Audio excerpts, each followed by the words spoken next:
There's no picture of the goal I scored against England in 1993. Everything happened in only 8.3 seconds. So fast that I surprised not just David Seaman, but all the photographers too. Our stadium in San Marino displays images of various players and goals, though none of our most famous strike. Unfortunately, all that exists is a still of television footage. Too fuzzy to be hung on a wall, but those 8.3 seconds changed my life. People still know me and that goal against England. Oh, hello everyone, Adam Monk here, and this is the incredible story of David Galtieri, the man who inflicted arguably the most embarrassing moment the England national team ever suffered. A goal for San Marino just 8.3 seconds into the match. The tale of this goal is a fascinating one, and he's told us all about it in the latest edition of FourFourTwo. Look at that, available now in all good retailers. Anyway, for the purposes of this video though, the role of David Galtieri will be told by me, Adam Monk. Just in case you were wondering why a 52-year-old bloke from San Marino sounds like a 24-year-old lad from Stockport. Anyway, nonetheless, enjoy.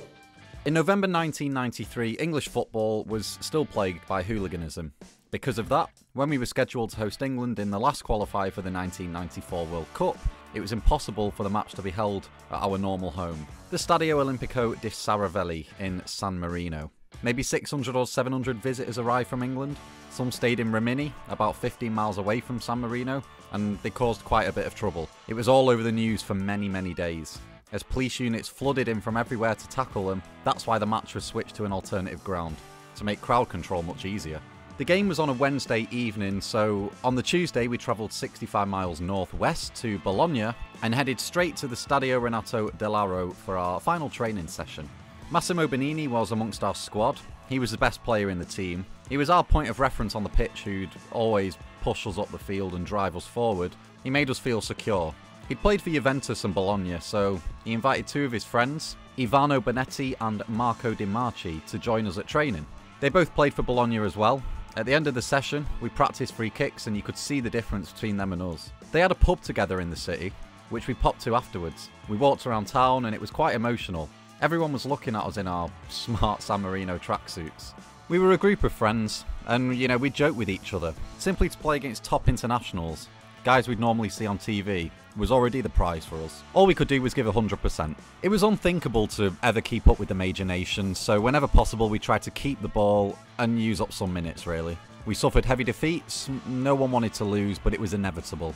Football belongs to everyone, not only the big teams and the great players. On the night of the match against England, I was nervous. I was 22 and it was my first time in the starting 11 for the national team. It was an important game for England. They were still fighting with the Netherlands for a spot at the World Cup. England had to beat us by a 7-goal margin and hope that the Dutch lost in Poland. When the match kicked off though, it all went so quickly. Bacchiocchi to Bonini, then to Monzaroli, back to Bacchiocchi, who immediately just tried to play it onto me. As I darted in from the right flank, his pass was way too powerful. But Stuart Pearce tried to tap the ball towards Seaman and it fell short, and I was there. I accepted his gift, slipping past Pearce and nudging the ball beyond Seaman with the tip of my foot to put us 1-0 up. At first, I didn't really appreciate what had happened. I was pretty nippy then, a winger who could go one-on-one, but I never would have expected anything like that, against England, on my first start for San Marino. How can you imagine running 50 metres and then scoring like that? Okay, Usain Bolt needed 9.58 seconds to dash twice as far, but it's not quite the same thing. It wasn't until long after the final whistle when I left our changing room and several reporters were waiting outside for me that I found out I'd known I'd broken a record for the fastest goal in a World Cup qualifier. Paul Ince struck in the equaliser, but that goal should have been ruled out. There'd been a clear foul beforehand. After they scored, it became harder and harder to match their intensity, and they were twice as strong as us and twice as fast. Those who represent San Marino these days are fitter than we were. We probably needed a drip feed to keep up with our rivals. I made a few tackles in that match that would have shattered any of my teammates, but I don't think England even felt a scratch. Pearce lifted me up a couple of times, as if to say, move out the way please, we're playing for real here. Luca Gabby was meant to be man-marking Les Ferdinand, but despite stepping on his foot to stop him from jumping, Luca was lifted into the air when Ferdinand decided he had to leap for a header. Davide, he makes me jump with him. Luca exclaimed to me at the end of the game. We eventually lost the match 7-1, which was a pity that night. I was upset about the 7 goals we conceded rather than happy about the one that I scored. But there was a giant gulf between the teams and we couldn't do much to hide it. Thankfully, the Dutch did win 3-1 in Poland to progress behind Norway. If they'd slipped up and my goal had stopped England going to the World Cup, it would have created a huge fuss, even bigger than the one it did. I hope it wasn't my goal that forced Graham Taylor to step down as manager, but rather the fact that they actually missed out on qualification. As it was, my goal was somehow accepted and almost welcomed back in England. I was on the front page of the next morning's Daily Mirror, alongside the headline, "End of the World." My parents had friends over in the UK and they sent me a copy. I had it framed and I still guard it jealously. I'm on Wikipedia and I've had a conversation with FIFA President Gianni Infantino, who knows of my story. I became a hero in Scotland too. During qualifying for Euro 96, we were down in the same group as them. I was injured ahead of the away game, so couldn't make the trip to Glasgow, but many supporters that day wore t-shirts saying, "Galtieri, 8 seconds." I'd love to have got one.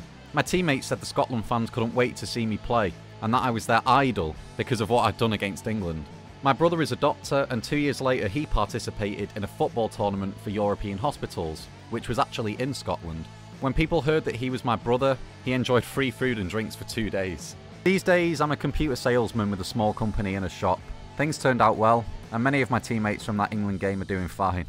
Our goalkeeper, Pierluigi Benedettini, has a bus company. He was at the wheel in 1993. He drove from San Marino to Bologna and back. Nicola Bacchiacci has a hardware store with his brother. Mirko Gennari works in the pharmaceutical industry, and Loris Zanotti has a construction company.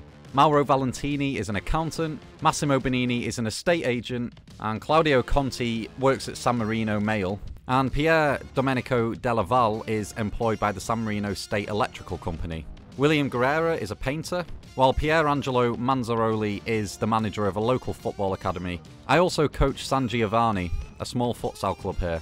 There are 30,000 people in San Marino, and even now, 30 years on, everyone remembers me and my goal. I did something unique, a feat that the locals directly associate with their country. My pals and I still talk about it when we go out for dinner. They show me pictures of me 30 years ago, when I still had all my hair. They joke, 8 seconds, that's exactly how long you last in bed. And that watch must have been damaged. Months ago, a few English guys living in Rimini would walk into my shop and ask to take pictures with me. A young Japanese director did a documentary on San Marino and came to gather footage. I also hosted producers and cameramen of an English TV production company based near Buckingham Palace. In 2020, a British TV channel made a series reuniting England icons. It was called Harry's Heroes, and they set up a few friendly matches around Europe. They played a game against Germany and another here in San Marino. Their manager, Harry Redknapp, came to my shop with John Barnes, who was as crazy as a horse. He was also a very funny guy. The show wasn't entirely about me, but I had an important role to play due to what had happened in Bologna. At the beginning of our rematch against England legends, it was all about whether I could score again after 8 seconds. Obviously I couldn't. Matt Le Tissier was in their team and still an excellent player. The nicest part of it all was finally meeting David Seaman and talking to him. I'd been longing for that to happen. We drank a beer together after the game and discussed life. He's massive, like a wardrobe. I still can't believe I scored against him. He says he loves to go fishing and he's enjoying retirement. We swapped shirts and took photos together. He was really gentle and friendly with me. However, with all due respect to him and Gibraltar, scoring against England isn't the same as doing it against them. That's the way it is though. Records were always there to be broken, and one day his record will fall too. Especially now that you don't have kick-off by touching the ball forward, you can save up half a second really. I'm more than happy about how my career panned out. I also played against the Dutch, taking to the pitch alongside Frank Rijkaard, Frank de Boer, Mark Overmars and Dennis Bergkamp as well. He was a superstar at Inter with Aaron Winter. For the under-21s, I earned the chance to line up against Robert Prosinecki and Vladimir Jugovic, 2 champions from the old Yugoslavia. And then came that moment, my one amazing moment, followed by the end of the world headline and my chat with David Seaman many years later. To come full circle, I'd love to meet Stuart Pearce as well one day. I'm sorry that people still associate him with that mistake, but I'm not sure he cares now. We swapped shirts at the end of the match but never spoke about what happened or how we felt really, either on that night or at any time since. We've not had the opportunity to talk again, although I'd like to. I owe him a favour. 1 beer, perhaps even 2 or 3 if he wants. They'll be on me.